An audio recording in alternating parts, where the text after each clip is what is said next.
Hey guys, welcome back. So here's what I got. I bought the Mad Ramps and I came across these on a couple different YouTube videos and just went back and forth between getting the Mad Ramps and a Diamondback cover for my F-150, the heavy duty, of course, that holds a four-wheeler. The problem with the Diamondback was, I have a short bed, 5.5 foot, and I would have to purchase the cover and an extension.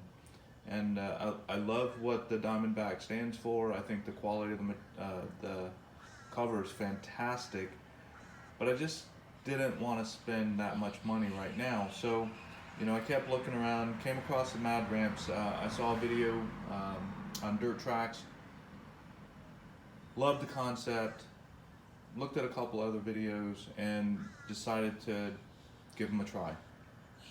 And so here's where I am. I got them a couple days ago.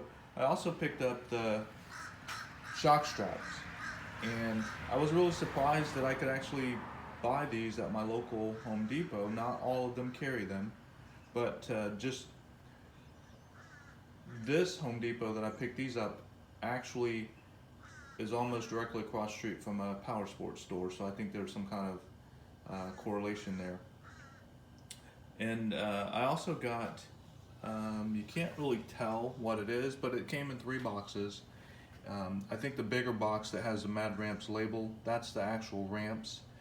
The smaller box down here, this guy here, the B116, that is the